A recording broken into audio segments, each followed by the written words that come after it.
the industry right now? Thank you, Brian, for having me. The real estate industry is robust, as you put it correctly. As you know, everything is premised on land.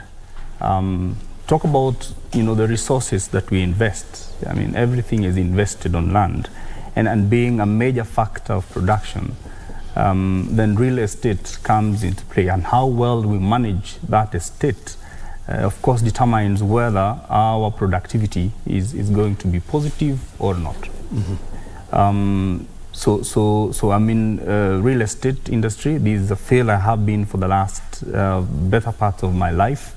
And this is what I do every day. Mm-hmm. Yes, I interact with professionals in real estate, of course regulated, as you've mentioned, by EARB, the Estate Agents Regulatory Board, a body that regulates how we interact in real estate, how we interacting with other players, be they the landlords, the owners of those properties, be they other agents, how we interact with them, and then the body comes into play. And it is quite a robust body, has been there, very well led, holding annual conferences and dictating, of course, how we run. I'll tell you, we are regulated to the core. Mm-hmm. The body regulates how much we charge our fees, how we interact with amongst ourselves as agents, how we interact with other stakeholders in the market. And there's a disciplinary committee. If we go wrong, then we are disciplined. So yes, O'Brien, that is the industry I am in. Mm-hmm. Yes. And when you look at it currently, what would you say are the biggest challenges facing this industry?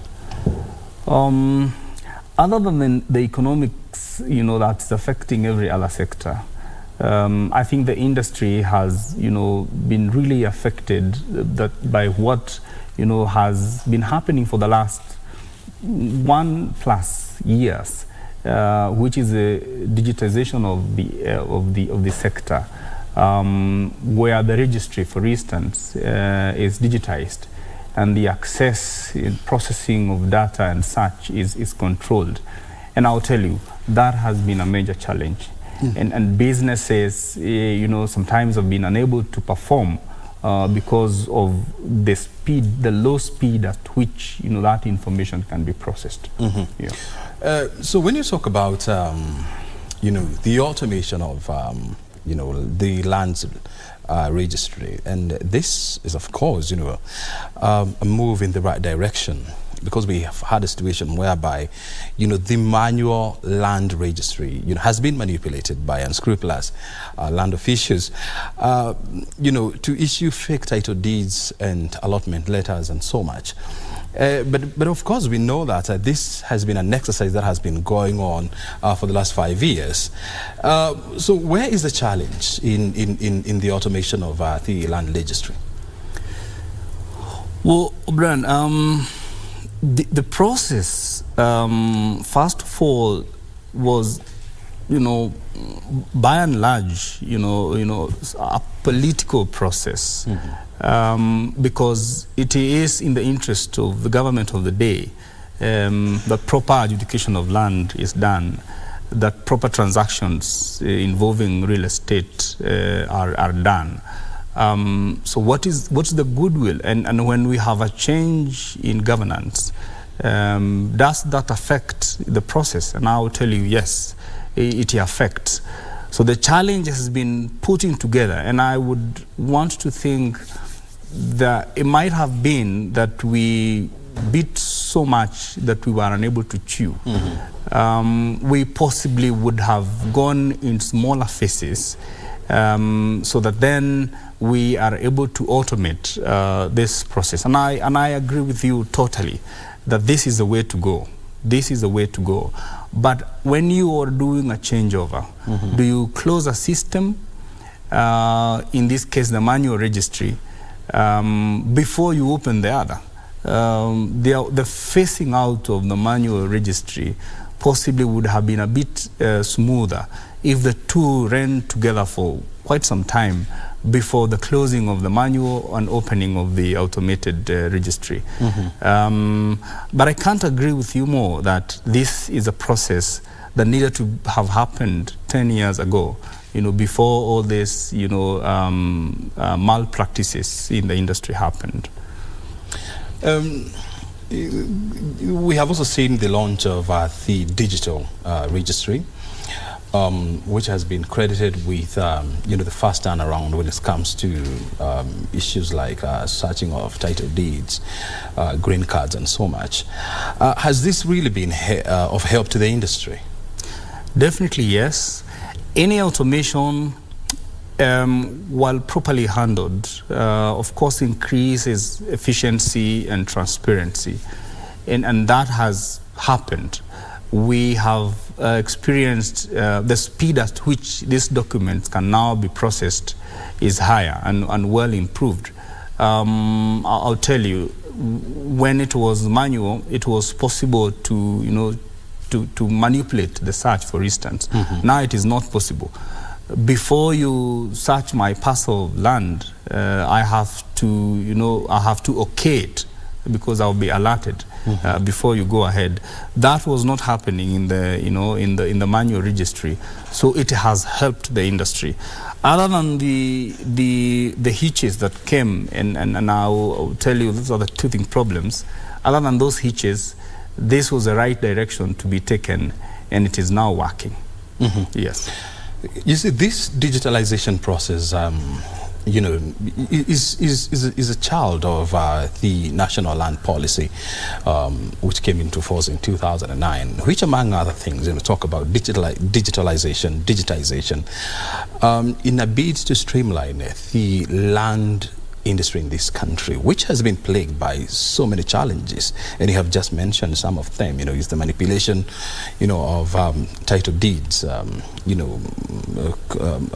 collusion of lands officials with brokers to alter demarcations, and so it has been dragging on. Of course, there has been court cases, there has been financial challenges, but in terms of, if you had to look at this now whole system and talk about the now digitalization, what percentage of the land system has been digitalized? The process went in phases, and we started in Nairobi. There are still some counties that haven't heard of digitalization. It's still manual. But Nairobi, which would be referred as the central and the main, is coming up well. I wouldn't want to really speak of the body, but as a player in the industry, when I find the searches are now happening and they are taking a shorter period, and not just that they are correct, and many of them are happening, then I know that a good percentage of digitalization has happened. But as I said, that is Nairobi. In other parts of the country, the same hasn't happened. And I'll tell you, Brian, land administration and management is a big issue, and it is very, very central. And very, a very emotive subject, knowing that you know all my parcels of land, that I know all your parcels of land, that you can value, what I own as land, is a very emotive subject. But the process is ongoing. At one point, we'll be 100%. We possibly are just around 70%. And counting. Yes, 70% and counting. And when you look at, the 30%, which is yet to be digitalized, would you say this is, the critical part, or we have dealt with the critical aspect of digitization? I think we have dealt with the critical part. I think the first thing was to lay the infrastructure, determine the structure, how this is going to be done, and that was already done. I think what is now, a lot of what is pending is cleaning. That 30% is cleaning and bringing on board, that which has not come into the digital space, or rather in the automated registry. But that, they said, is progressing. So the critical part is already sorted. There is a structure through which, if we find a parcel of land, how do we automate it? how do we do, the searches? That has been done. So the 70% has covered the most critical part. Yes. And when you look at the industry regulator, and we are talking about the estate agent regulatory body, it has been there since 1987. And in the last 10 years, we have seen an explosion of estate managers. And so, from a regulatory point of view, do you believe that this industry is well regulated, or there are some needs for changes in regulatory reforms? Brian, I'll want to be careful, criticizing the body that regulates me. But fact it's of the not a question of criticizing. It's just a question of, painting the picture as it is, right. White and black. Facts of the matter is there are a lot out there, people who call themselves agents, briefcase agents, some who have offices that are doing the work that an estate agent needs to do, and are not registered by the board. The board publishes, the names of agents every year. Those agents that the board is aware of, the board has proper documentation about those agents. So there are issues in the transaction in the industry, then they can follow up.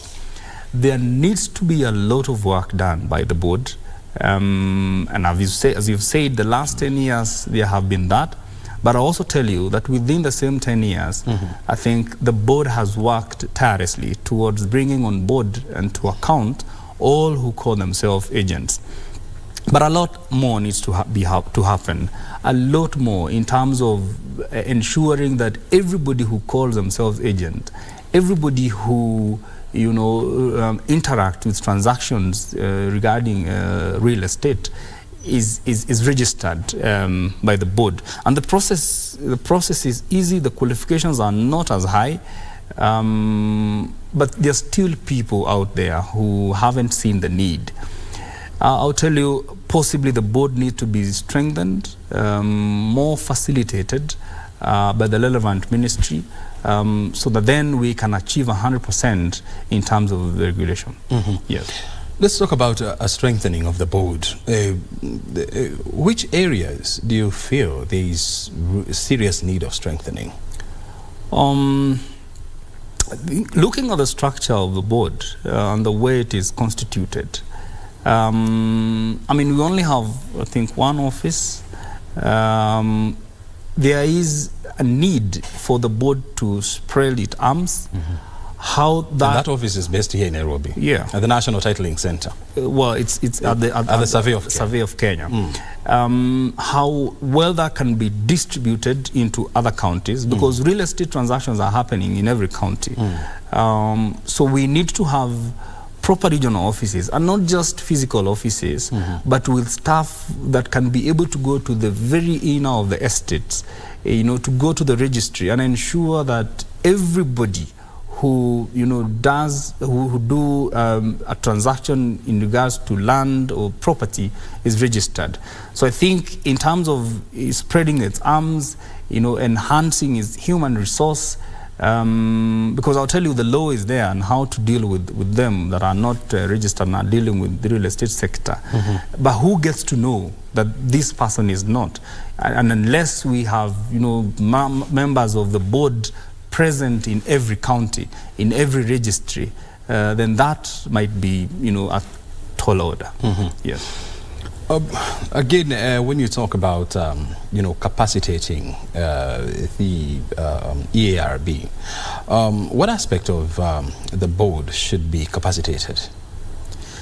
The regulatory itself, do we call it the inspection arm of it? An arm that will ensure that it brings to account everybody who does the transaction, physically present in the counties, in the registry offices, to ensure nobody brings a buyer and a seller together unless they are an agent.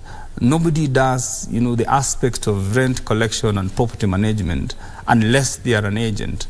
So that aspect of, I'll call it, inspection, physical inspection, needs to be strengthened. I do not think there is a gap in the legal framework in terms of how, the discipline that the penalties that should be there. I think that framework is there. But how capacitated, is the board in terms of inspecting, then who are these agents? Yes. And when you look at this board, which is supposed to be the manager of estate managers in this country, with a staff of less than 100 people, and trying to manage an industry or regulate an industry that has more than 70,000 real estate managers, this is definitely bound to fail. It is, and I am afraid, and I have expressed my fears. But I'll tell you, there are steps towards the right direction even for the board. We have seen a lot of publicity by the board. We have seen a lot of activities by the board, trying to ensure that they clean up this. But there's a long way to go. By the time the 100 members of staff, which you have mentioned, which I doubt that number is actually up to 100, regulating 70,000 and more in a sector that is both formal and informal, but that needs to be formal altogether. I think that is a tall order. I'll also tell you that the entry into becoming an agent has been made so simple that many people would find themselves there. I think other than the little qualifications, working in a real estate firm, having a diploma or so, it's a mere interview, and then you're declared an agent. While I agree that is the law, I think it needs to be tightened. A proper vetting needs to happen. A proper background check needs to happen, before one is registered as an agent. The measures of dealing with those unscrupulous who are not agents and dealing with the business of estate agents possibly also needs to be made tougher, so that then it sends a message to everyone who is not a registered agent to come to bring themselves to board, so that then they can be properly regulated. Yes. And when you talk about instituting harsher penalties, like for example, if you are arrested practicing as an estate agent, without valid certificate from EARB, the penalty is 20,000 shillings. Yes. Isn't this a slap on the wrist, honestly? Well, it is. It is. But that, talks a lot into what are even the entry levels of the same. Do I, just do a minimal level of education, then sit in an interview? Well, the assumption is that then 20,000, not many people can get the 20,000. That's the assumption. But I'll tell you, the volumes of money involved in transactions regarding land is a lot. And 20,000 really would just be a drop in the ocean. A lot needs to happen, in terms of enhancing these laws so that they become as punitive as possible, to ensure that anybody dealing with land and and estate per se, then is very, very careful not to go wrong. Is very, very careful not to do it unless they are certified to do that.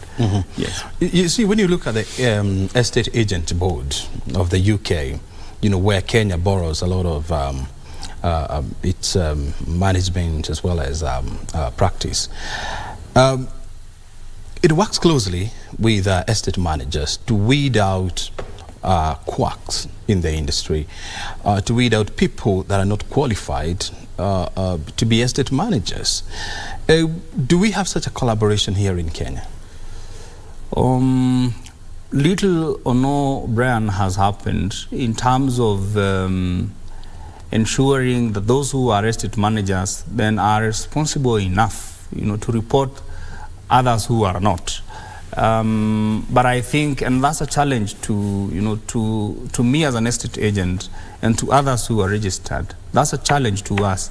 But then we need to help the board, in terms of policing and ensuring that we report those who are not.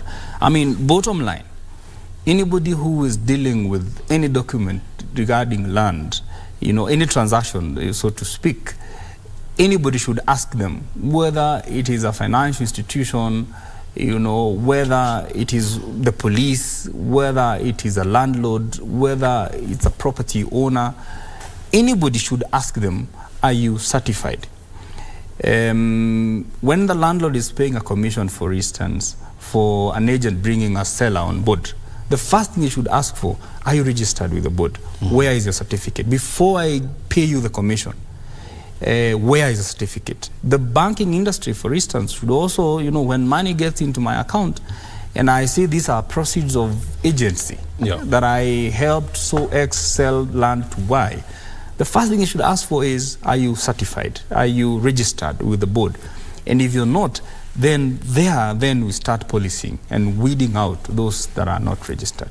Yes. And I like the fact that you're bringing in that, it should be a multi-sectoral approach whereby, you have land sellers and estates owners, you have banks, all of us, we should come together and ensure that we have the right people doing the right thing in the estate management industry.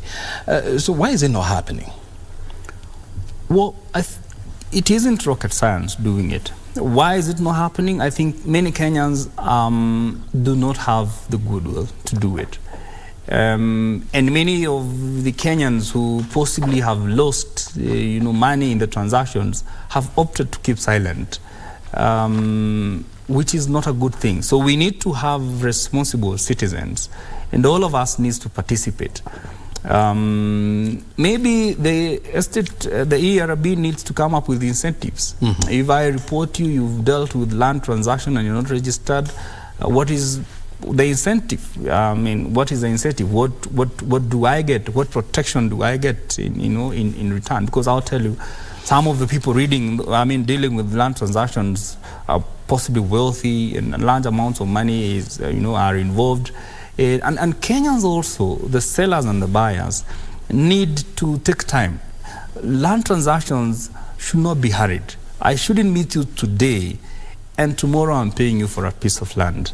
It needs not be hurried, so that I do the due diligence in regards to who are the people I'm dealing with. Are you the right landowner? Do I have the resources? The person bring the two of us together.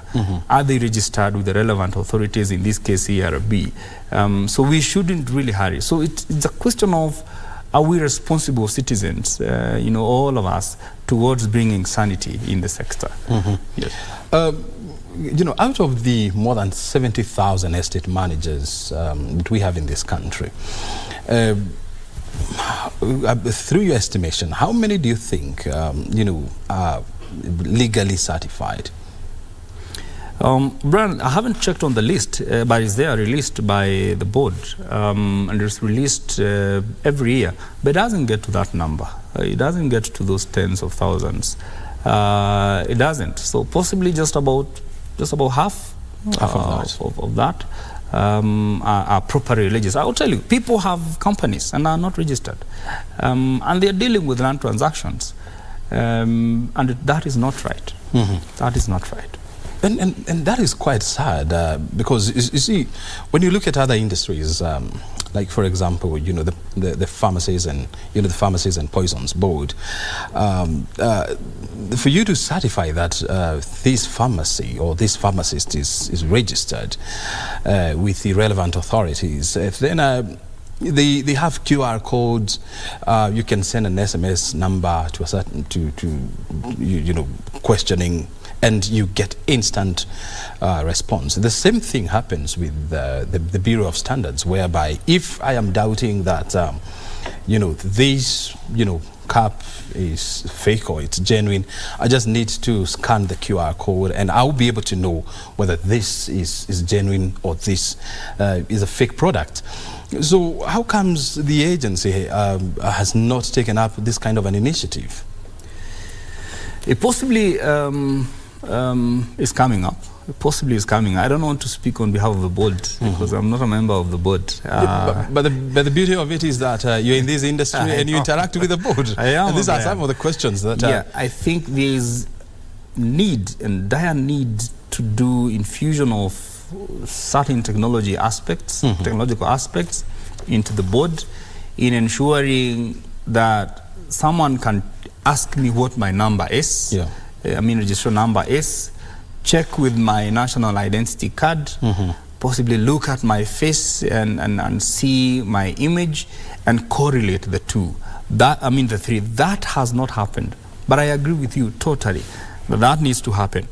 But also maybe possibly also mentioning that even where it is happening, even with among the pharmacists and doctors, there are still quacks. You still have some quacks and bugs. But at least there are efforts towards clearing it and cleaning it. And technology ought to play a big role by, cleaning this industry, our industry. And ARB, as you've mentioned, the ARB needs to bring that technology into the sector. That hasn't happened yet. That hasn't happened. If I produce a certificate, you will have to do a lot of work, to ensure that that certificate is actually true. You'll have to possibly go to the registry or go to the data that is published by ARB.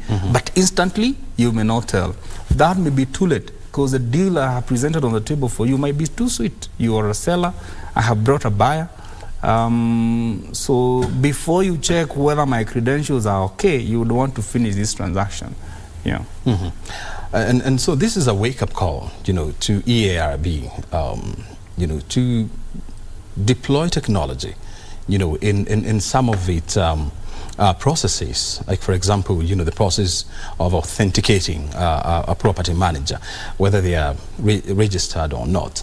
And talking about technology, so much is now changing because of the Internet of Things, data analytics, artificial intelligence. How has this impacted the property management? If we look at the larger real estate, possibly then zero in on property management, technology has been adopted.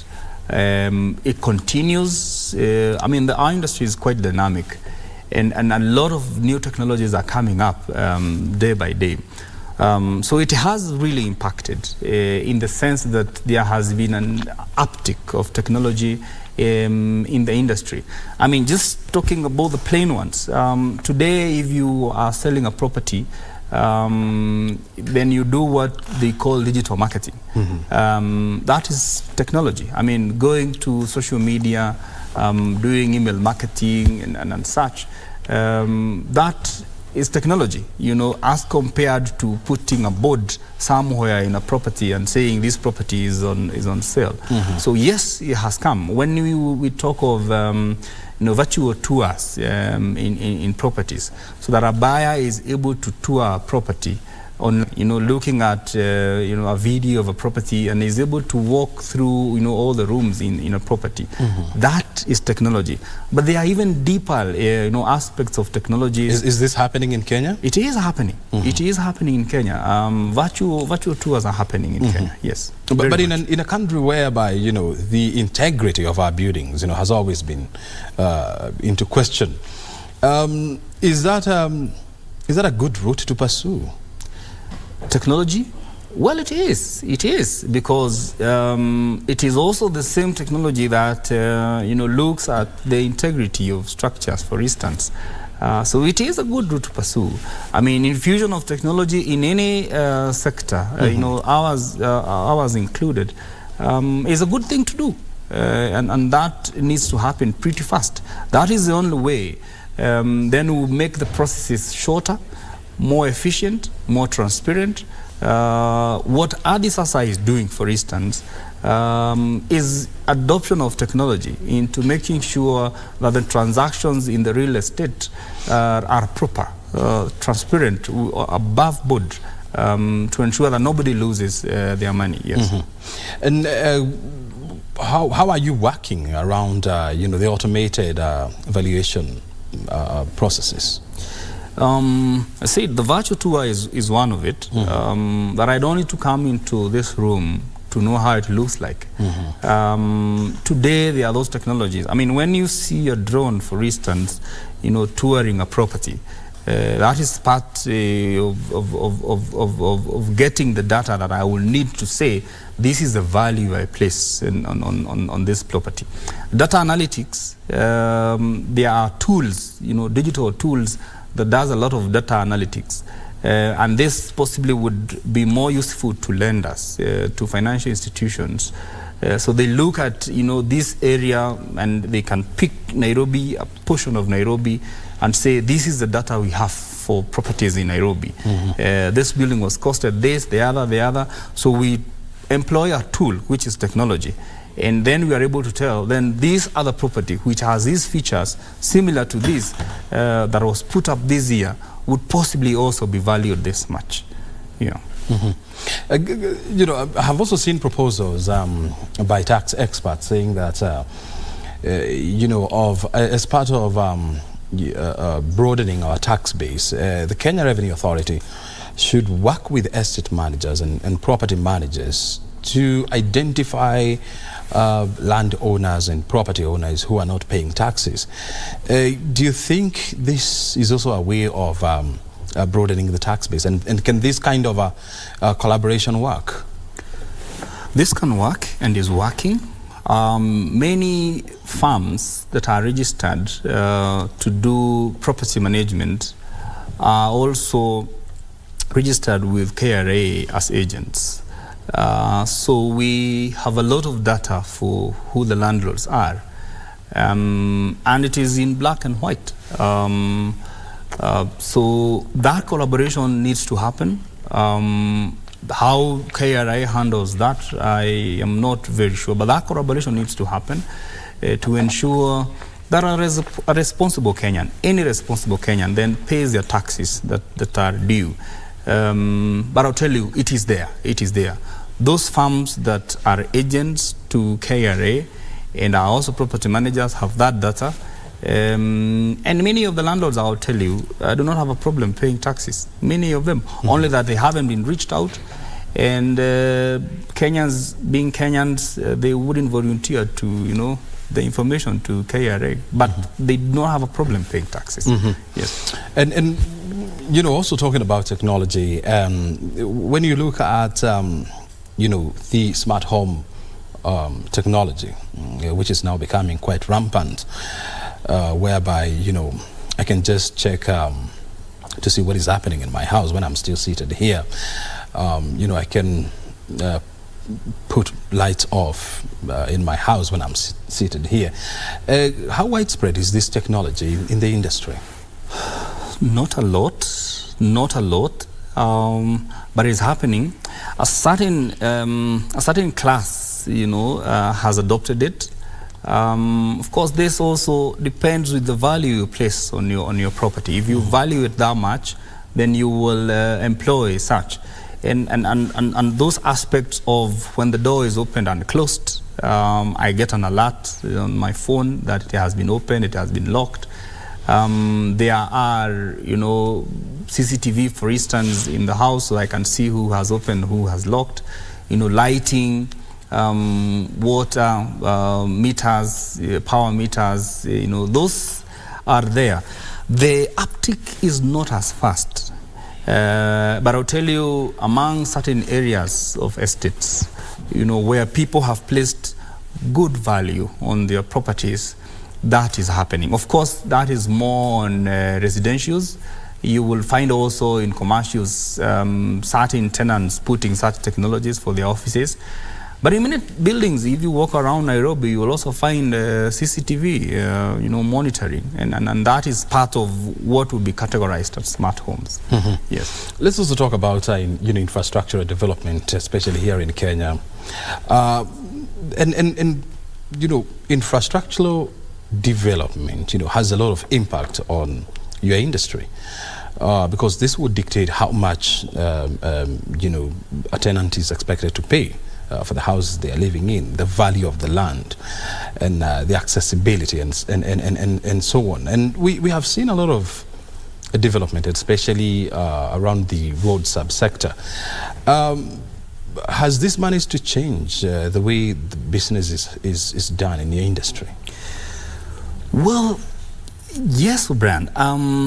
That is the traditional, way that we have always looked at property. Thinking about location and the infrastructure development around it. It still is important. I would want to own a plot of land that is near the road network, near power, near water, near security and all that. Although the same now is changing, I mean, the concept of where I want to live is different. I mean, people work in Nairobi and live in Mombasa. With the coming in of faster ways of transport, people would work in Naivasha, in Naivasha and live in Nairobi. I mean, people would work in Nyeri and people would work in Nairobi and live in Nyeri. So the load networks, of course, has helped. So that, in a number of years to come, when we see a lot of, this improved infrastructure coming, the definition of location might change. I mean, people are now comfortably living in Syokimau. A few years ago, before the superhighway came into place, before the train networks was proper, you would be afraid of living in Syokimau because it would possibly take you 3 hours to get to Nairobi. Today, you live comfortably in Syokimau, and you're in Nairobi, in a matter of minutes because the infrastructure is well improved. So slowly by slowly, we are becoming a village, even as a country, that people can live in any corner and be able to commute freely and do business and transact in others. So the traditional way of thinking what is a location is changing, however slowly. Yes. Is there anything that, as an industry, you believe should be done to unlock the full potential of this industry, and of course to help it grow going forward? Well, not one. A lot needs to happen. I think the government needs to play its role properly in terms of the regulation. And when I say government, I say the bodies that are regulating the sector. And how many are these? You have ARB? We have ISK, ARB. But it is also multi-sectoral. I mean, when you talk of law enforcers, the police, I mean, it's part of what a body is in terms of regulating the industry. So that needs to happen properly. I mean, the aspect of digitalization needs to be completed, needs to be finished, so that we have people in the diaspora buying properties in Kenya. They are able to do a search and really confirm that this is the right property, and the transactions around it are 1 to 3 for the last how many years before they own. So the aspect of digitalization is very, very, very key for our industry, extremely key. So once we have the right people, so ARB and ISK have done their bit, we have the right people, we have the right technology, I think the rest, will just be add-ons. How much the economy grows and we have the power to purchase, those will be add-ons. Yes. And how comes, we haven't, had, the industry speaking in one voice? If you look at the banking industry, you have the Kenya Bankers Association, who coalesce together to speak in one voice and ensure that their agenda, is taken on board. SACCOs, they have the same.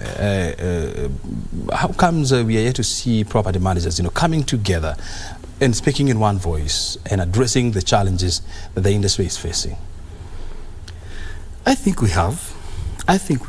Only that possibly we have grown and we intend to grow, and technology has really impacted on us. I think we have. If you look at the addresses made by ISK, speaking about the digitalization processes and the challenges, the land transactions are facing because of that. That is one voice. But ISK speaks on behalf of surveyors. Well, ISK has 8 disciplines in it. Valuers are included. In fact, even property managers are included. Just a few months ago, there was an outcry that this digitalization of land sector in Nairobi is too slow, even for banks to perform. And I'll tell you what, banks relies on valuers, for transacting on land. And it is within the dictates that they have to rely on valuers, to value land, then they communicate to the bank. So I think we are speaking in one voice. Our voice has not been, so put together and so much recognized, but we are headed there. ERB today speaks, and you have seen some of their communication they have done on newspapers, and it makes sense. ISK the same, it speaks and makes sense. So we are coming together. We may not be as strong as a few other sectors, but I'll tell you, it's just a matter of time. It's just a matter of time. Just a matter of time. What is the future of this industry? The future is bright, very, very bright. As I said, land is a very key factor in production. So whatever happens with land, whether we do a property, whether we farm, whether we, do a forest, whatever happens on land dictates a lot, in the production arena. So the future is bright, very, very bright. We can only see a boom in the industry happening with the tight regulations that are coming up. I'll tell you, the industry is growing. I'll also tell you, Brian, when you find so many agents, wanting to come on board or even doing the transaction, it means that the industry is lucrative. This is an industry you cannot run away with. It is something you would want to be associated with. It means there is a future, and a proper future. When you see land sellers, for instance, appealing so much to the diaspora, it means there is something in land. There is something in the sector that has to offer. And when you see the government put a lot of efforts in digitalizing this sector, then I'll tell you the future is bright. And when you're talking about the future, and this is now becoming a major concern, we have seen a situation whereby, land subdivision in this country, is reaching, boiling point, whereby people have subdivided land to a point whereby it's almost becoming useless. You have places where you're seeing people selling 80 by 30, 80 by 20. And this is, of course, going to have a major impact on the value and productivity of land going forward. As an industry, how best do you think this can be dealt with? I am sure the function of land surveying has a voice in it, and you have seen it being practiced before, where the government pronounces itself and says we can't go beyond this. And as a country and as citizens, we need to see the future of this country and value land, and say, look, this is agricultural land. There is no commercialization in terms of putting properties on it. And that is very key, because how well we manage the little land we have, the land that is not growing, with a population that is growing rapidly, how well we manage it determines how productive you are going to be in the near future. And so I hear you, and it is very key. Some counties have it, and they have said that within a certain radius of a certain town or a certain urban development, there can only be this much division. After that, this is a division. But it needs to be a real policy adopted by the government and the county government that this and that needs to happen. Because looking at the way the trend is, it might be tough for us moving in the future if we do not take care of the agricultural land, If we do not take care of that, well, then we will see grazing in town. We will see livestock in town. And actually, it is happening. You drive around town and you see, hundreds of cows, roaming around town. That's an issue and speaks a lot into how well we're managing our land. What policy is in place? How well are we managing it? How strict are we in terms of managing? How responsible are we as citizens? And how strong a voice do we have as professionals, whether in ARB or ISK, to speak against some of this and to advise the government in terms of policy formulation? So I agree with you. This needs to happen sooner rather than later. Yeah. And before I let you go, what are two things that are going to define, property management and real estate management in this country going forward? I think the first one is technology. The adoption of technology, infusing technology in property management is going to be very, very, very key. So many landlords, O'Brien, nowadays can collect their rent, for instance. How efficient is questionable. How about we bring in technology in running it? How about we bring technology in running the facilities of the property? How about we bring technology in terms of land registry and such? So technology is going to be very key. How fast we adopt it is going to help us, really, really going to help us. Any property management firm, any dealer in the real estate sector should look out, what, technology to adopt. And they are there. Those technologies are there. I think that's number one. I think number two, other than, referring to the government and blaming the government for this and that, the citizens need to be responsible. The people doing transactions in the real estate need to be responsible. And as a country, as citizens, we need to change our attitude and our culture towards land, towards how we deal with land. I do not want to sell land if I'm not registered as a real agent. I would want to contact whoever is registered. I do not want to buy if the person I'm dealing with is not registered. The bank will not honor transactions that are done by people that are not registered by the bodies. So those two are going to be very defining moving forward. Very good. Nahashan, thank you very much indeed for joining us on BizCheck this morning to help us with your insight on where the industry is, the property management, and where it's going and how it's going to be defined in the future. Your time is highly appreciated. Thank you for having me. Very good. Nahashan Kuri is the CEO of NW Realite, joining us this morning to put into perspective the issues around estate management and property management in this country. And of course, we have heard it from him.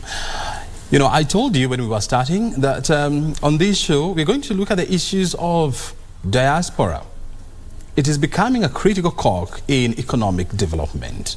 But how do we harness the power of the African diaspora? You're watching BizCheck. We're live from Broadcasting House. A short break is well deserved, and thereafter, we'll be back with more conversation. Stay right here.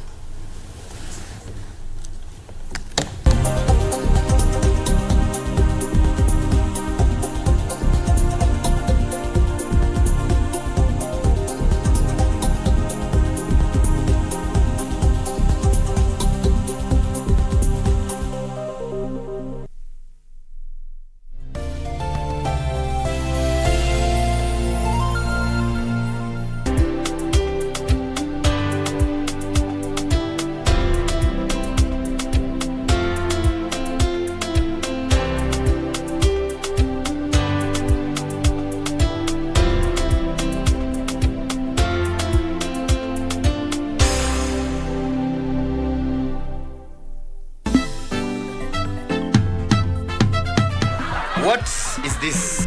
A saga pump. Sink and broker. It's called a plunger. Yes, it's a plunger, but what type? Kimani, how are you going to discern between a fake gold and a real gold? Farah, be careful on your way up. Kwa sababu wakati utateremuka, utanipata hapa chini. By the way, guys, this coming Saturday from 10 a.m., me, Kenyajwi Mutumiti, I will be having a mega crusade in the town. Teacher's pet. Agi, what did you just say? Nothing. Keep provoking me, huh? Keep provoking me. You've been warned. Telang, telang, telalalang. At KBC Channel 1, we put people at the heart of events with our captivating weekly news features. Every day, we are breaking new grounds with informative, entertaining, and inspiring human interest stories. On Mondays, 9 p.m., we have The Cabinets. Tuesday, 9 p.m., we get inside the barracks for military tales. We delve in the world of cinemas and theater each Wednesday night. For the young and industrious, make a date with us every Thursday at 9 p.m. Fridays are dedicated for my culture. On Saturdays, we go back in time for history in perspective. And on Sundays, we get to know the process of how things are done and made. KBC Channel 1 News features a whole lot of wonderful viewing experience.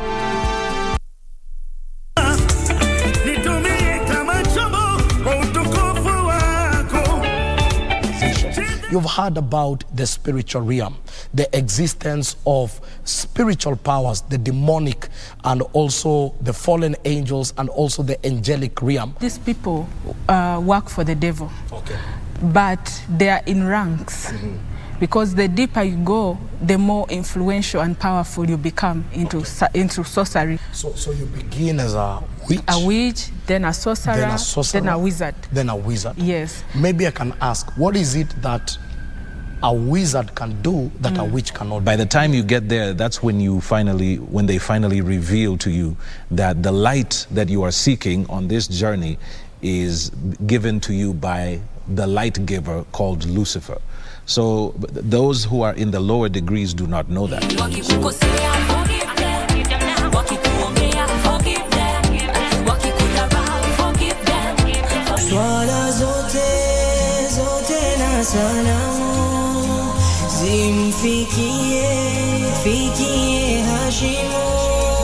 Na ndio maana wale wengine wasiokuwa na imani na Mwenyezi Mungu huamini baadhi ya sehemu, bara zingine huamini kuwa sehemu kubwa ya Mungu mkubwa ni sehemu alikozalika kwa mama yake, kwa sababu akiwa na itikadi kuwa baada ya kuzalika akaweza kuishi katika dunia hii, hawezi kupita tena katika ile njia akaenda kuishi katika tumbo la mama yake. Wakati mwanadamu anapoumbwa katika tumbo la mamake, basi malaika Jibril hutumwa na kuweza kumtajia jinsi maisha yake yatakavyokuwa, jinsi atapopata riski, na pia jinsi maisha yake atakavyokuwa, iwapo atapata furaha na amani ama iwapo atakuwa na mitihani kadhaa katika maisha yake.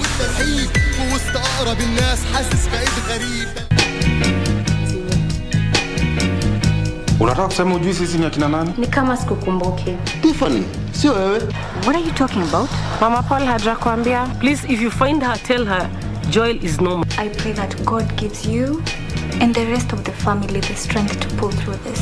But I just want you to know we are in this together. Amen. Amen. Is it something that will get me in trouble? It's the second time I'm getting this question today. I hope you're not trying to show them that you can be a better daughter-in-law. Really, Gasheri? Thank you, but your services are no longer needed here. Unajua mimi hata naweza endelea na job yangu ya content creation. Is that even a career? Huyu ni kichwa ngumu huyu. My name is Carol Mill and I am 9 years old. My future plans are to grow up and continue be hardworking and become a footballer when I grow up. She is my sister's child. I cannot disobey. So, the ladybird went on holiday. Let's find out exactly what the ladybird had. Today I'm going to show you guys on how to make the yummiest marble cupcakes at the comfort of your home. We have Arushi and she's going to show us how to make a butterfly. Where do you think you're going? It's so late. What's wrong? I said I can't stay.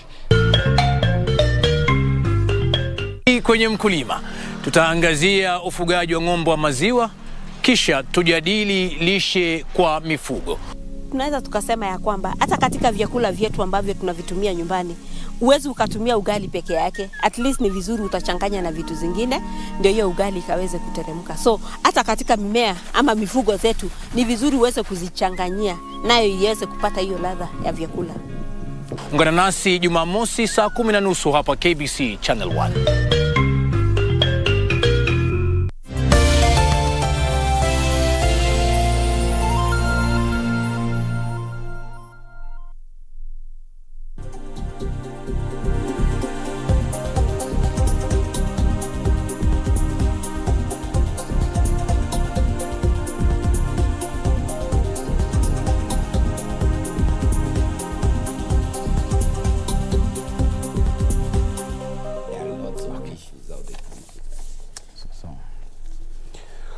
Welcome back. You're watching Base Check live from Broadcasting House. We have just finished a conversation around property management in Kenya, the reforms that are needed, and of course, the way forward and the adoption of technology. Time now to shift our focus, and for now, we just want to have a look at the African diaspora market.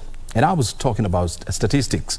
And when you look at the year 2022, about $93.2 billion was remitted to Africa by the Africans in the diaspora. Kenya alone, we are talking about more than $4 billion. And we saw these becoming the largest foreign exchange earner in this country. Going past, traditional items like coffee, like tea, even like tourism. And so that tells you the importance of the African diaspora. We've also seen the government, setting up a full department in charge of diaspora affairs at the Ministry of Foreign Affairs. And that is how significant and how critical this issue has become, not only here in Kenya, but around the world. And the sole question is, how then do we tap and harness the power of Kenyans in the diaspora as well as African diaspora? Joining me for this conversation is Dr. Sibert Mandega. He's the Executive Director of Diaspora Insurance. Thank you very much, Dr. Sibert. Thanks, O'Brien, for hosting us this morning. Very good. And just next to Dr. Mandega, we have Bernard Kaviu. He's the Chairman of Diaspora County 48. Yeah, we have 47 counties. When you factor in the diaspora, we have County 48 there. Thank you very much indeed, Bernard, for your time. Thank you. It's such an honor to be here, O'Brien. Thank you for inviting us. Very good. I mean, let's first of all try to understand who would be considered to be a Kenyan in the diaspora? Any Kenyan who crosses the border. Even to Ethiopia? Even to Ethiopia, Uganda, Rwanda, Tanzania, Zanzibar. Anyway, once you cross the borders, you are a member of County 48. County 48. Yes. You automatically become a member of, Kenyans in the diaspora. Yes. Because there has always been this traditional notion that Kenyans in the diaspora are Kenyans in the US, in UK, in Canada. But it's good that you have put this into perspective. The moment you cross our borders and you go to Rwanda, you become part of the Kenyan in the diaspora. If you go to South Sudan, the same thing. And so, with that realization in mind, as a country, do you think there is a deliberate effort to streamline and harness the potential of Kenyans in the diaspora? Right, okay, thank you. What I would say is, yes, there has been a deliberate government action in trying to engage and work with Kenyan diaspora, people living abroad. And that was actually put on paper back in 2014 through the Kenyan diaspora policy, which is a document that outlines the relationship between the Kenyan government and the Kenyans living abroad.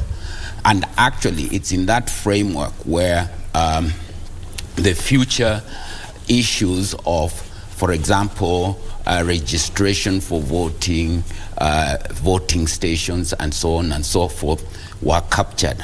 However, its implementation is what has become a big problem.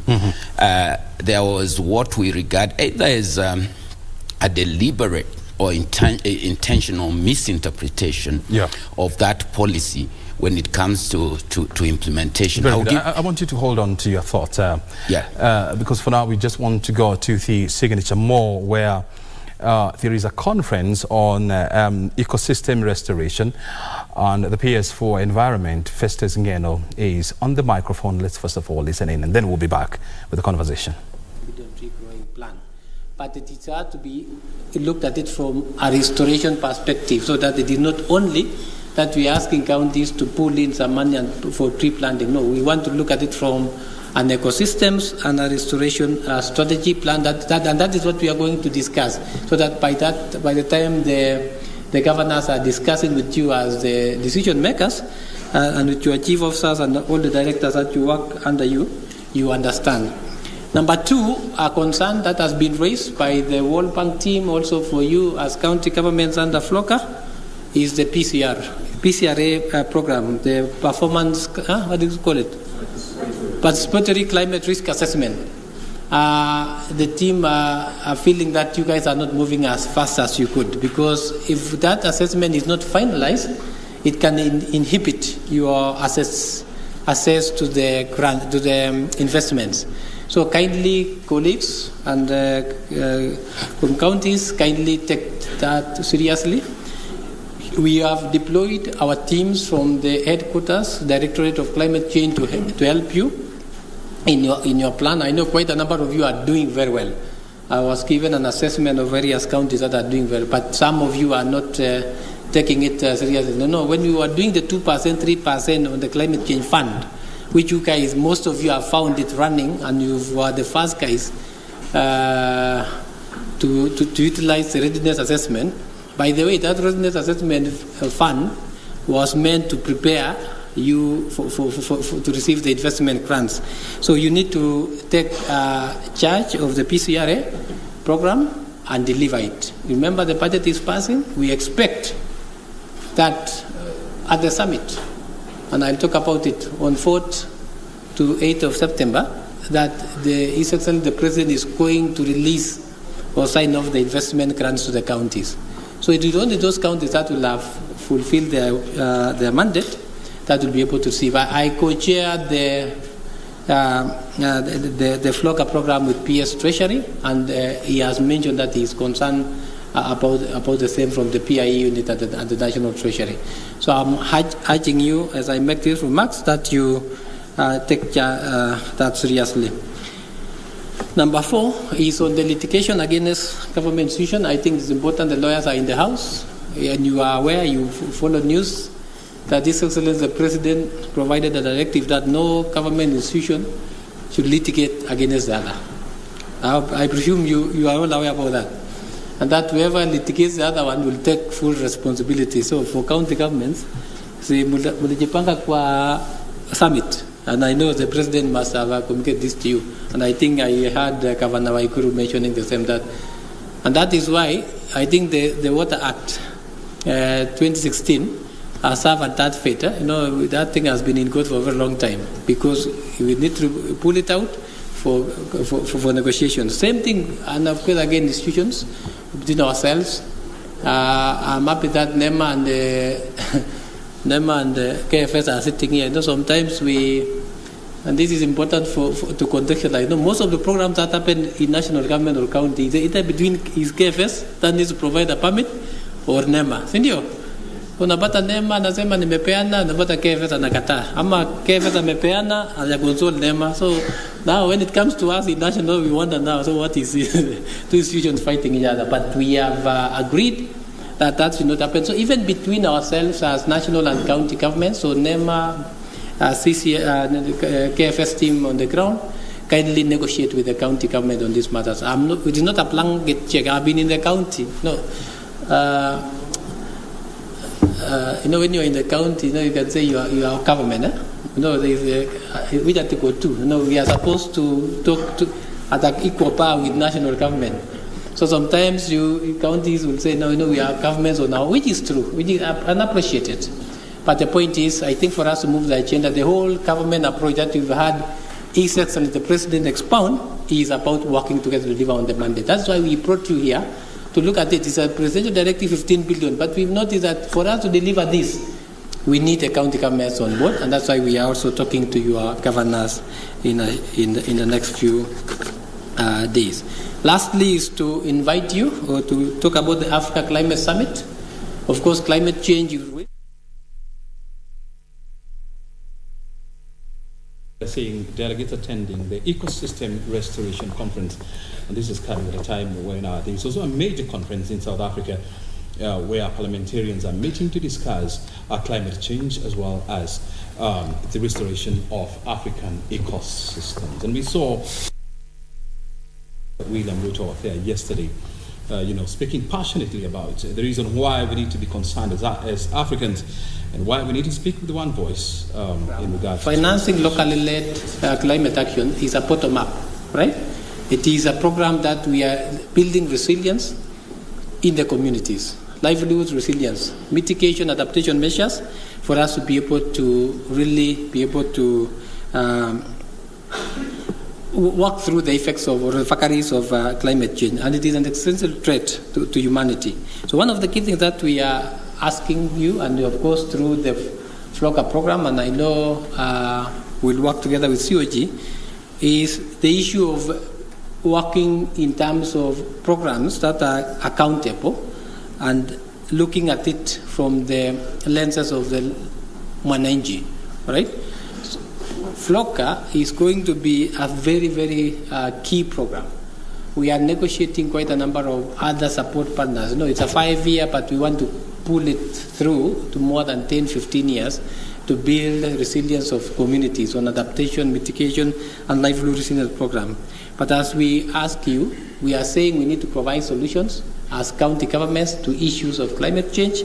We need to provide solutions as a country to issues of climate change. We don't need to keep on playing the victim, but we need to be able to say enough is enough. We need to be able to work on programs that are going to be helping the mwananchi. And of course, that is tied up to the bottom-up economic transformation agenda that is a rallying goal for His Excellency the President in this administration. So in that respect then, we'll work with Council of Governors. We'll give you special considerations as county government to really showcase and participate in the Africa Climate Summit that is coming up. Of course, our summit as Kenya, but we are hosting this as a Kenya and the AU, and it's important that you guys also participate and see what are the things that can be able to get it out of that. I don't want to talk much. I will come back later on to make the presentation, but allow me to say thank you so much, colleagues, for coming for this meeting, the CCs, the CDs, the CCFs, and therefore allow me to, this is a need to advise me that I am partially opening the meeting. The CS will come and fully open the meeting and close at that time. Environmental experts meeting at the Signature Mall for the Ecosystem Restoration Conference, and the man on the screen is the PS for Environment, Festus Ngeno. We are back in studio discussing matters or issues around the diaspora, not only here in Kenya but in Africa, bearing in mind that you have more than 60 million Africans living in the diaspora. And we have just gone through the understanding of who qualifies to be called a Kenyan in the diaspora. We're in the company of Dr. Sibat Mandega. He's the Executive Director of Diaspora Insurance, as well as Bernard Carview. He's the Chairman of Diaspora County 48. And we're just talking about whether there is a deliberate effort, in trying to streamline and harness the potential of, Kenyans in the diaspora. And you are talking about the diaspora policy that was launched in 2014. Yeah. And you are saying that there has been a challenge when it comes into the implementation. So what are the challenges? Yeah, okay. So the point I was making was, when it comes to the issue of one of the main issues that most people in diaspora have been feeling is that they are not really represented when it comes to policy making back home. And that's why there was a big push towards getting registration for those who live in diaspora, Kenyan diaspora, to register as voters and vote. So giving you an example of how that was implemented, according to that policy and also according to the Election Act, the Electoral Act, it says that Diaspora, the IEBC, will provide the opportunity for those living abroad an opportunity to participate in the Kenyan democratic process progressively. Yeah. Okay, so the word used there is progressively. Now, how IEBC interpreted that, they took and say, okay, we are going to start first with a few countries, which was the East African Community plus South Africa. That was for 2017. And then in 2022, their interpretation of progressive was, we are going to add a few more countries, 7 more countries, including UK, Germany, US, Canada, AU, South Sudan, and so on and so forth. So it increased the number of countries where Kenyans could register to vote. But they ignored the other side of that coin, because the starting point was start by voting only for president. So if you're in diaspora, we can only register and vote for president. We cannot vote, register and vote for senators, governors, MCAs, MNAs. Okay? And that's one area we pointed to IBC and say, you are misinterpreting this word progressive.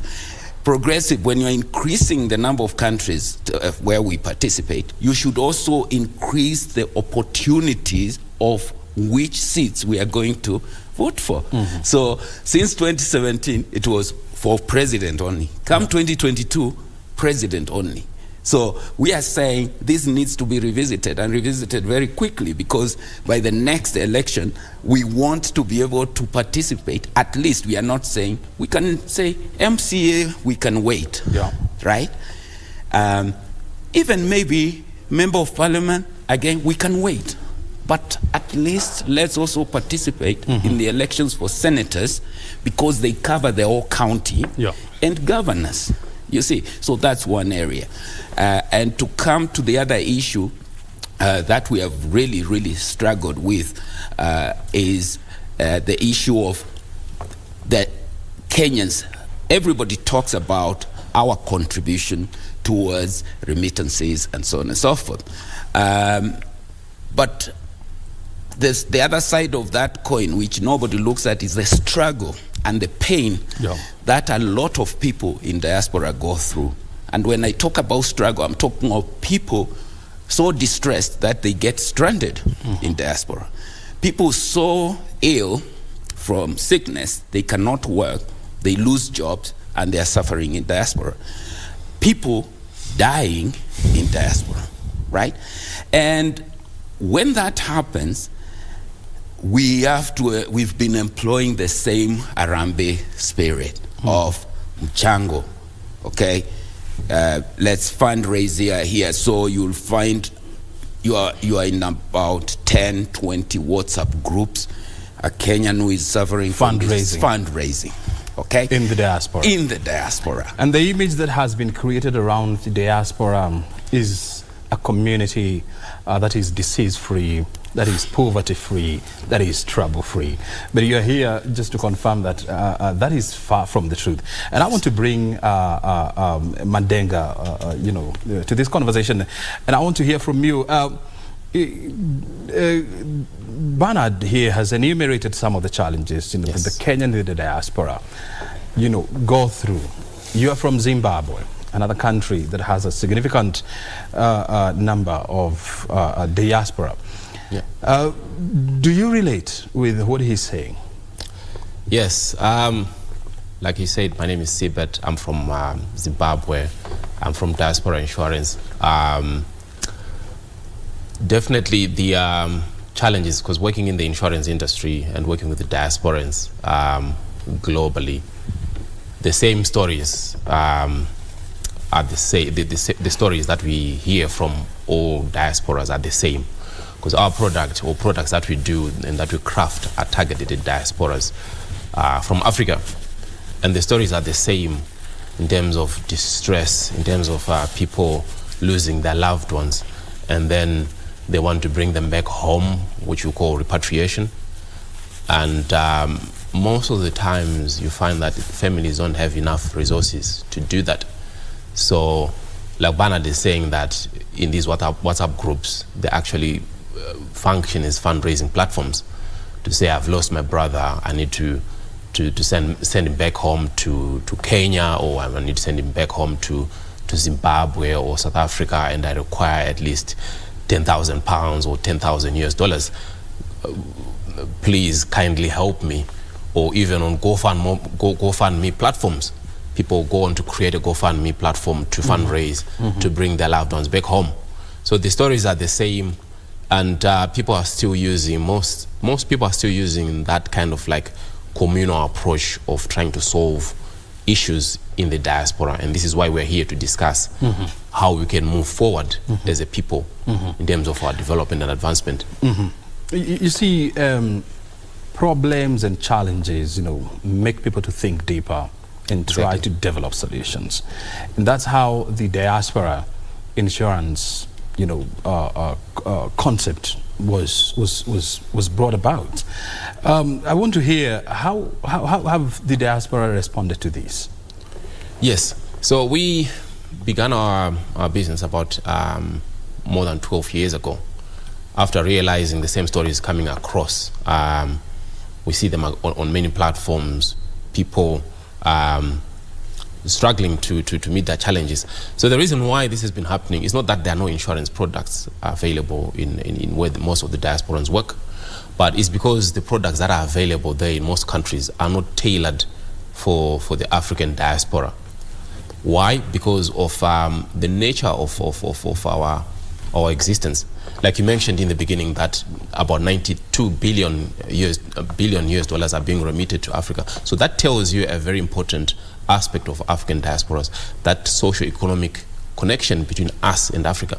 So if I go and move, if I go and live in UK, I am there are actually two people within me. One belongs to the UK, one belongs to Kenya.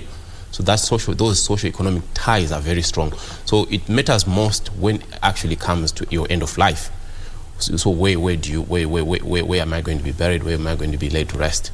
So my family back home in Kenya usually will demand that our son needs to come back for final resting place. So this is where the challenges come in. This is where the pain and the struggles come in that Bernard is talking about, where people now need to bring that body back home. So these are real challenges. These are real issues that we face. And I mean, being an African and being from Kenya, and I also want you to respond to these as you respond to what Sibet is talking about. I understand, the pain that families would go through to meet hospital bills, to meet funeral expenses. And sometimes you can find yourself even in 10 groups, WhatsApp groups, of people raising resources, for this. You're from the UK. Can you give us an idea of how much it would cost to repatriate a body from the UK to Kenya? Okay, thank you very much, and I'll touch on also of what Sibet has said. Yeah, so the expense is just to go straight to what you've asked. Just to repatriate that body, you are looking at a cost of between £7,000 to £10,000. £7,000 to £10,000. Yeah, so if you multiply that by say 160, the mathematician, you get 1.6 million. 1.6 million. You're talking about 1.6 million. That is just getting that body across to the airport on the other side.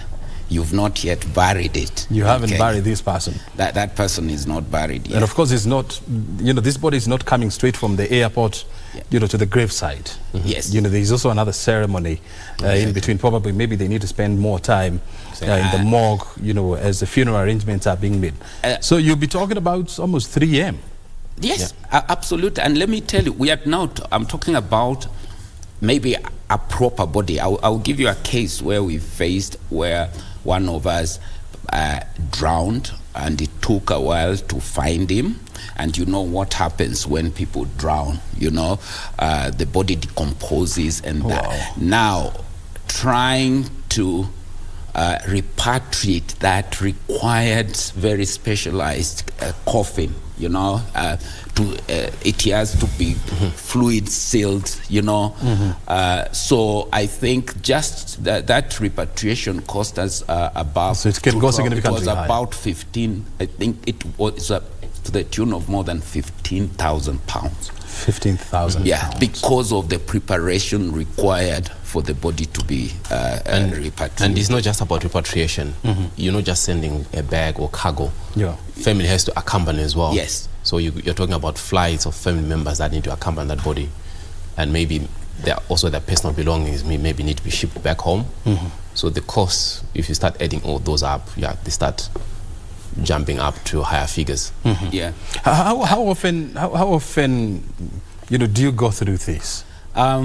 Good question, because as we speak, let me mention this. I'll retrace a little bit back to the question you had asked me about government participation. And the reason we're actually in Kenya is that on Tuesday, we had a very, very fruitful meeting with the Principal Secretary for Diaspora Affairs, Rosalind Jogu.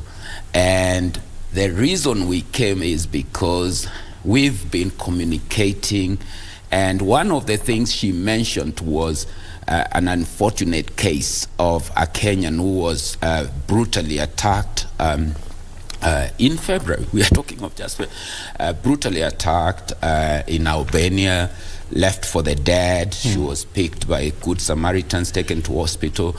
That was reported to us, and this is where County 48 comes in. When we say we are County 48, we are not looking for titles. We are saying we have the same structures of a county like we have in Kenya. So our people on the ground, we got wind of this Kenyan who was lying in a hospital in Albania through another Kenyan who was actually asked to go and donate blood for someone in the hospital whom they believed was actually from Ghana. Only for this Kenyan to go donate blood and discover this is actually a Kenyan. A fellow Kenyan. Yes, by the name of Joyce. This story, it broke our hearts completely. Joyce Aoko. And immediately we discovered these are Kenyan, and you know what had happened. My first call was the PS, Rosalind. And I say, PS, you know, I got this disturbing news of you. And she said, no, I had not heard about, but thank you very much. We are going to take this up. And, you know, people say, you will hear people say, oh, the government doesn't care. I'm telling you, from the moment the PS got that information, she worked day and night. I introduced her to the mother of Joy, who was in Albania, where they tried the treatment with her, but it wasn't working. The government had to evacuate Joy from that hospital and bring her here to Jomo Kenyatta Referral University Hospital. Yeah. And that's why I say, yes, the government works. And our partnership, when I say we work in partnership with it works. And the PS confirmed it during our meeting. And what we say, that's one case. As we speak now, in the same meeting, our representative for the Middle East was in the meeting with us. He came. You know, we came, all the regional coordinators, plus myself. So, last month, we had to repatriate a body from Qatar. All right, yeah, Qatar. UAE. A woman, UAE, a lady who died, and she was in the morgue for 3 months. And we had to raise money as Diaspora County 48, and we repatriated that body. You know, I just want to pick it up from where you said that you picked up your phone and you called the PS. Yes. I'm sure not many people in the diaspora, you know, who have, number one, the audacity, you know, to call the PS, and number two, they even have the number, you know, the personal number of the PS. And so one maybe points to ask, you are based in London. why you have the Kenyan mission, which is one of the biggest Western missions in the world. Yeah. Why do you think of calling the PS and not first of all getting the help from the mission, from the embassy in London? Right. This case, the Albanian case, is supposed to be dealt with by the Kenya High Commission in Albania. But unfortunately, we don't have a mission there. So the nearest mission is in Italy. So everything in that region is operated from Italy. I don't have any contacts with the people in Italy. But when the PS was inaugurated, and that's why I'm saying she does her job. The first thing she did was to liaise with community leaders in Kenya. And I'm very sure I'm not the only one who was the PS. She cares. She works with us. And now to come to the point of how did we get where? So those are just two cases we've had. The government has had to intervene many times. And when the CS, Cabinet Secretary, Alfred Mutua, came to the UK, I had a meeting with him at the Kenya High Commission, just in case you think we don't work with the Kenya High Commission. I was invited to the Kenya High Commission to meet with the Cabinet Secretary. And so you're buttressing the point that, you collaborate with the missions abroad. There is a lot of collaboration between us and the government to serve Kenyans. Our count is about service. Now, can I just link that to this? During that meeting with Alfred Mutua, Honorable Alfred Mutua, the CS, that's where I presented to him the solution, because all the time we've been talking about the problem. Kenyans in distress, Kenyans die, and where do they go? Everybody, they all run to the government. Who does everybody blame? The government. I say, we have a solution here. Why don't we have an insurance policy cover for Kenya for evacuation and repatriation? If a Kenyan is in distress anywhere in the world, they are covered.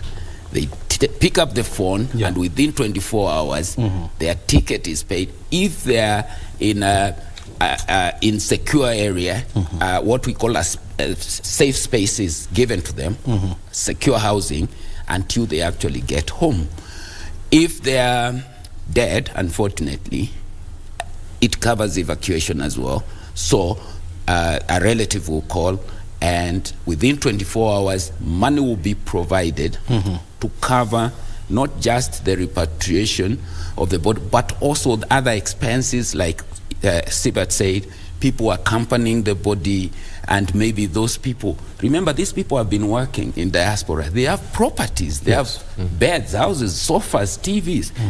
You don't want those things to be lost. So they should really go back to the family. So that's what we are saying, that this is what, and I presented this to the cabinet, and his words, to quote him verbatim, were, that's a very brilliant idea. I want to hear from Sibat,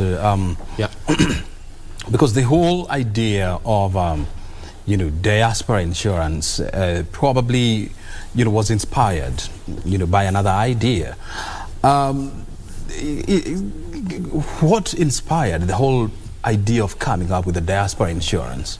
Right, that's a very good question, O'Brien. So the idea of coming up with the diaspora insurance was a realization of how our people in the diaspora were suffering from stories like that, the ones that Bernard has been narrating. These stories, you find them if you go on any GoFundMe platform, you see loads and loads of them. Every nationality, be it Kenyans, Zimbabweans, and so forth. So the same stories that are coming up. So we were looking at why is this happening. So one of the reasons was that people, one, they don't have enough savings in their accounts. If there is a bereavement in a family, be it in the diaspora or here, people don't have enough savings to meet the huge costs that we elaborated here, about £10,000 or $10,000 or 15,000 or 20,000 US dollars to be able to meet those expenses. So what do? They go on GoFundMe, beg from people, borrow from people. The other side of the story is that, okay, so why is it that they don't have insurance products to protect themselves? So what we realized was that like most of the insurance products that are available in the diaspora, where most of our people live and work, are actually designed and created for people who are local, who live locally, die locally, and get buried locally. So if you're talking about repatriation, if you go on to the insurance company that is in your town, they don't really understand about repatriation, that if I die, I need an insurance product for take myself. If I die back home to Kenya or Zimbabwe, they don't know, because they're only saving people who live in the UK that die locally and get buried locally. That's what they understand. So because of the dynamics of a diasporan, it creates that kind of like conundrum. Like you exist in the diaspora, but you also want to you got strong connections and ties with your home country. So that gap, we realize that gap in the market, to say there's a huge gap. There are no products that are suited, that are designed for our people. So that's when we sat down and crafted a product, which is called Diaspora Funeral Cash Plan. So the reason why we came up with the funeral cash plan was, one, we realized that not all of them, not 100% of the diasporas would want to be repatriated. Some of them are establishing their families in the diaspora. That becomes their home. So if anything happens, they want to be buried in the diaspora. But we also realize that, okay, they've got families that are back home that need to be covered as well, because if I lose my relative in Africa, it is actually my responsibility in the diaspora to fund that funeral. I'm actually the first person to receive a phone call to know that, oh, uncle so-and-so has died in the village. Why? Because I'm the breadwinner. They want money to fund that funeral. So it also falls on me. So I need immediate resources to fund that. So this is why we also allow people who take the Diaspora Funeral Cash Plan, not only to cover themselves and their immediate family, but also family members that are back home in Africa, because we realize it's your responsibility. So if you go to any insurance company as well, they don't realize that they don't allow you to cover people that are outside your country of residence, because they only cover risk which is within your territory, within that territory, be it UK, US, Canada, or Australia. So your cover, what you're calling the funeral cash program? Yes, Diaspora Funeral Cash Plan. Yeah, cash. Yeah, cash plan, yes. Cash. Yeah. So can you give us a feel of, how much is the contribution and what is covered by the premium? Right. So what is covered? How we have structured it is that we got different cover amounts. So we want to give a lot of flexibility to our clients. And this is why it's a cash cover, because it gives people flexibility. You decide what you want to do with the money and with the cash. Either want to be repatriated, buried locally, pay for flights, pay for tickets. So you can actually choose the cover amount that is suitable for you and also that suits your budget. So a family can choose to say maybe a family of 4. Yeah. Each individual, each member of that family can be covered up to £20,000, US dollars, euros. 20,000. Depending on where you are, because our products are actually denominated in hard currencies, which is a good thing, because hard currencies they hold value in the long term. And up to date, we cover at least 13 African nationalities, including Kenya, Uganda, Tanzania, and other African nationalities. So a family can choose to say, I need a package of about 10,000 for each member to be covered for 10,000 pounds or US dollars. And that and can how much come up would I to pay? A ballpark figure that I can give you is probably about £40 per month. £40? Yes, only per month to get your peace of mind. Because what happens is the cover amount, the premium is determined by 2 things: your age and how much you choose to be covered. So if you compare the benefits that the product gives and the amount that you pay in premiums, it's not comparable. That would be about 8,000 Kenya shillings. About how much? Sorry, 8,000. 8,000. You're talking about £40. Yes, and for people in the diaspora, for people in the diaspora, this is something that's very affordable, because if you compare with things that you consume daily, which we can call discretionary consumption, if you forgive that and start to concentrate on things that actually create value for yourself and your family members, there are huge benefits. Yes. You see, to many Kenyans, people in the diaspora, are people with a lot of money. There's a lot of money in the diaspora. you're actually given free money. We wish it was like that. Absolutely not. Is this the case? Because you see, and I'm saying this, from the traditional African setup, whereby if, for example, you're going to the United Kingdom, you're going to Canada, you're going to the US, we place so much financial expectations on you that we expect you to fund the school programs for the people left behind, to build us a new home, to contribute during our funerals and weddings and dowry payments and so much. And the reality of life is the fact that, life in the West is very expensive. That's true. And the other thing is that you have unemployed people in the West. It is you don't have jobs waiting for people. Sometimes you have to go through months, before you get a job. Right. Is the picture as rosy as it has been painted, or it has been made to be believed? Absolutely not, and you are spot on. Life abroad can be very brutal. Okay, like you've said, people live with this expectation that you land there, you start working, and you start minting money. That's not the case at all.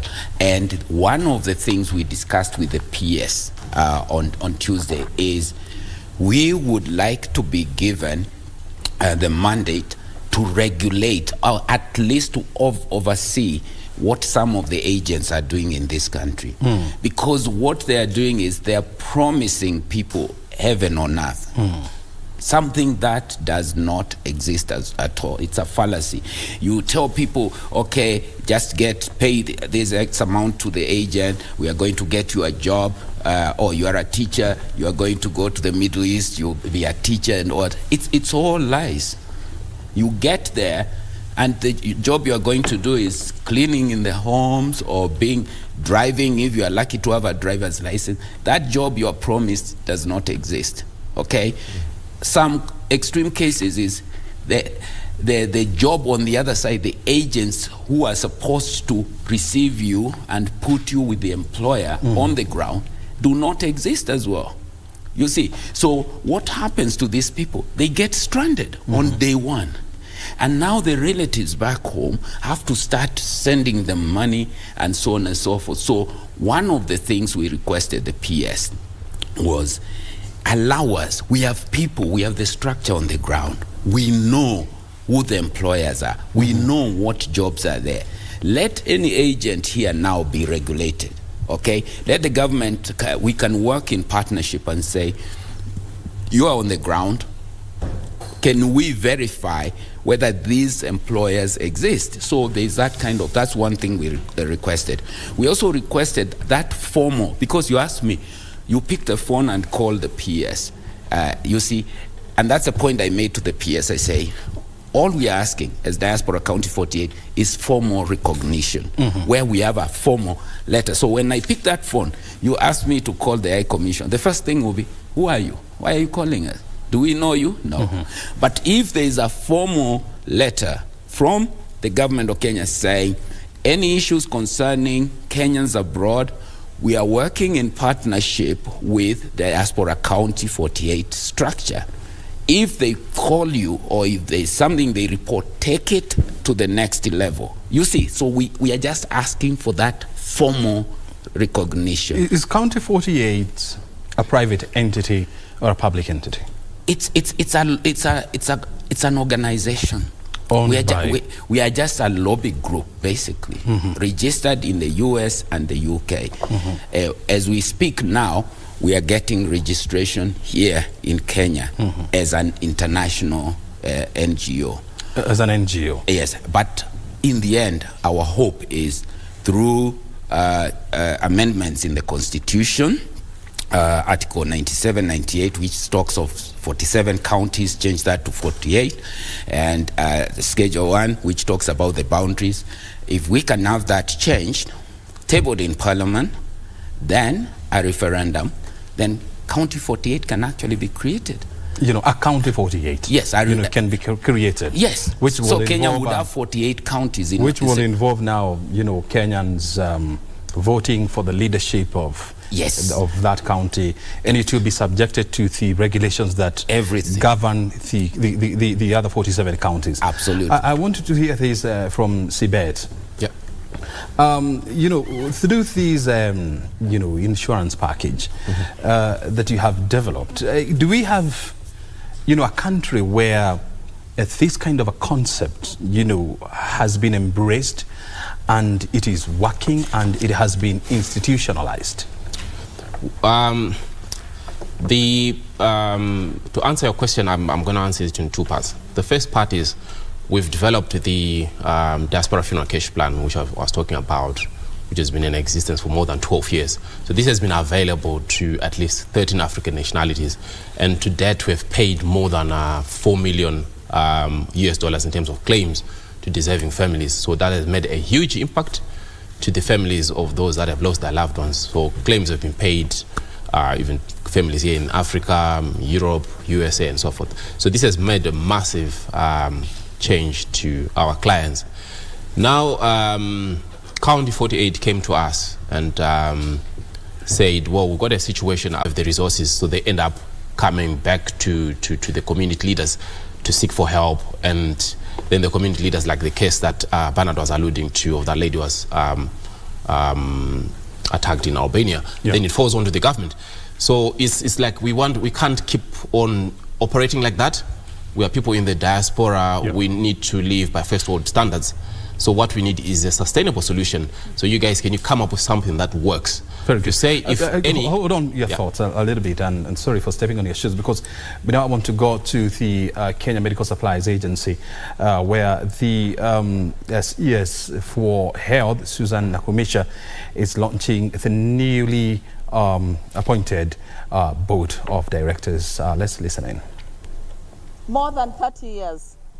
And she is the immediate former managing director of Mission for Essential Drugs, which is the second largest institution in this country on matters of healthcare supply chain.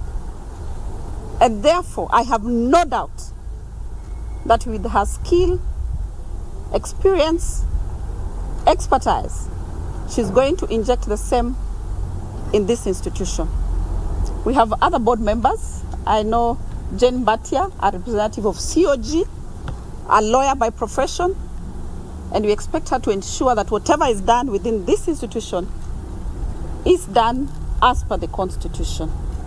We have an independent, we have another member who is a representative of Treasury, Madam Jane, and I expect you to put in a keen eye as well to ensure that public funds are well spent. Chemwila is an alternate to the PS, and since the PS is here, he'll do his job. Who haven't I mentioned? The ex-official. The ex-official, the CEO.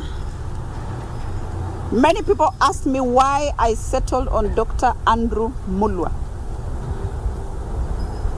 Yesterday we launched a report, and one of the counties that was highlighted as having very good indicators on matters healthcare was Makueni County.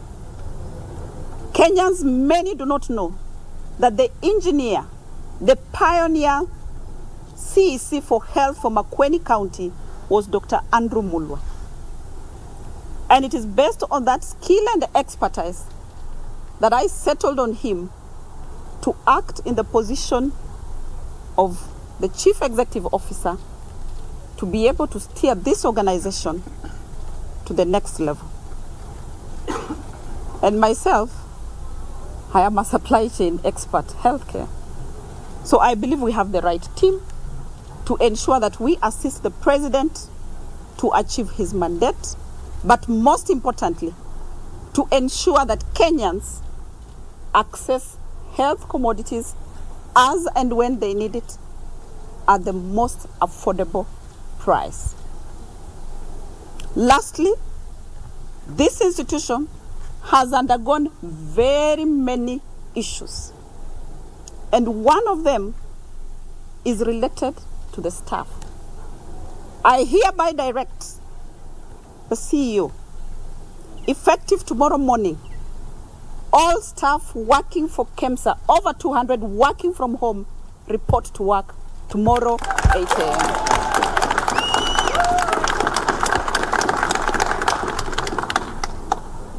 And thereby direct chair that you ensure that your staff understand what is expected of them. It does not make sense. It is irresponsible to have paid over 200 people for 2 years, them sitting at home in the name of COVID. Yet we all go to our offices nowadays. So chair of the board, please ensure and tighten the human resource skills and expertise that you have within this institution. But let me also say that we have individual culprits who taint the image of this institution. I will not stop at anything. Even if it means sending home a whole department, I am ready to deal with it. This institution must be clean. We are going to uproot all the roots, all the evil spirits that have been planted in this institution. Nitazingoa. So thank you very much for listening to me, and members of the staff of KEMSA, please know I am your ally.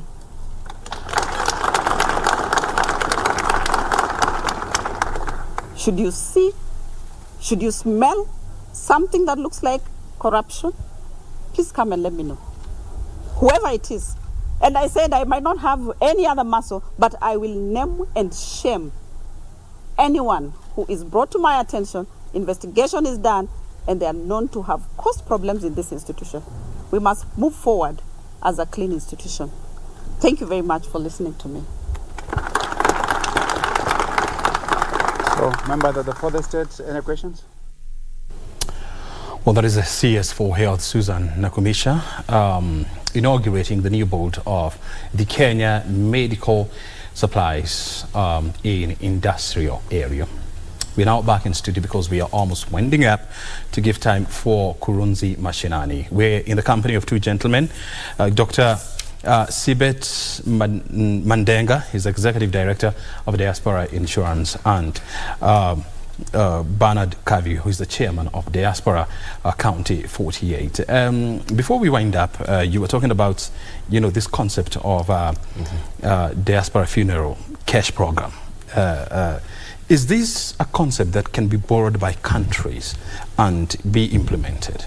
Yeah, so like I highlighted, O'Brien, so Diaspora Funeral Cash Plan is has been in existence for the past 12 years. So it's available to 13 African nationalities, including Kenya, fortunately. So any Kenyan in the diaspora can actually access that product, cover themselves cover their family members in the diaspora and also family members back home in Kenya. They can go on our website, diasporainsurance.com, get all the information they need, get registered, and get themselves covered. But then there's a new product that we are working with County 48, which we have proposed to the Kenyan government to say, any Kenyan who's leaving Kenya to go and look for opportunities abroad, why don't they take an insurance product? Just in case things don't work out well and they're in distress, Diaspora Insurance comes in, intervene, we pay out a cash, and we intervene in this way. Like, one, we provide you with a safe place to live. Maybe you don't have accommodation, so we can provide you with temporary accommodation. If you want to come back home to Kenya, we pay your flights and you are home safely. So you don't need to burden the community and you don't need to burden the government. And in other case, if anything happens, when worst comes to the worst, let's say you pass away, Diaspora Funeral Cash Plan kicks in, we can repatriate your body back home.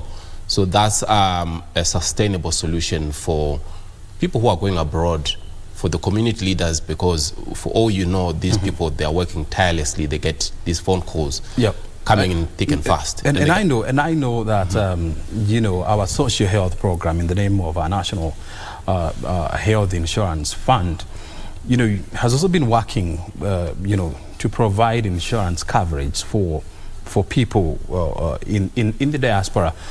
Do you think this is likely to be a solution?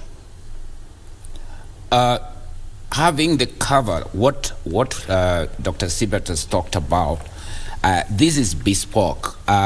It's tailor-made for the Kenyan identified problem. This is something we've looked at what is the problem, where does it pain most, and we are saying stranded Kenyans in distress, and Kenyans who die in diaspora. What can be the solution? What is the solution? And we are saying a bespoke, unique policy which just covers those areas of evacuation and repatriation. I don't think there is any other insurance company. Before we approached Diaspora Insurance, we've talked, we've researched. I have not seen a specific insurance company that specifically addresses those issues. Where, remember, for this to work, this is where the County 48 structure comes in. Why? Because we are the ones whose members we know, so that the insurance will not just be sitting there and someone just picks the phone and say, oh, I'm in distress, I need to, someone has died. Our structure comes in, the County 48 structure comes in, so that if someone is in that situation, we have someone on the ground. Like in the Middle East, we have someone on the ground. If a Kenyan is suffering in Qatar, Saudi Arabia, this person will verify, and then that information will be forwarded through our channels to the insurance, so that it's connected. So you can see the need for the government, as in the Diaspora County 48, and the insurance. So this is like a troika. For it to work, we need all three of us to be together. Very good. The government needs to enforce this by saying, if you are leaving the country, take this insurance, because if something happens to you out there, this time around, we are not in the business of evacuating or repatriating people. Why? Because we found a solution for that. You see? Very good. Exactly. So that's the solution. Unfortunately, gentlemen, you can see time is very well spent. It's 4 minutes past, actually 12. You're supposed to be out of here by 12. But thank you so very much indeed for joining us and helping us understand, the challenges facing the diaspora, not only here in Kenya, but also, other parts of the world, because we have heard it from Dr. Sibat Mandega, who is also from Zimbabwe. Otherwise, your time is highly appreciated. Thank you very much, O'Brien, for hosting us. Very good indeed. Thank you. It was a pleasure, and thank you to all Kenyans for listening to us. And you are all welcome to Diaspora. And when the time comes for the county, please vote yes for our referendum. Thank you very much. Very good. Well, that is Dr. Bernard Kavi, who's the chairman of Diaspora County 48, and Dr. Sibat Mandega, Executive Director of Diaspora Insurance, joining us here on BizCheck to help us understand more about the diaspora insurance concept, as well as the challenges that Africans in the diaspora are facing and how they can be tackled. Well, when I look at the time, it's 5 minutes past the hour of 12. I've been here since 10, so we have to wind up because we have to give way for Kurunzi Machinery. My name is O'Brien Kimani. Thank you for your time. Good afternoon.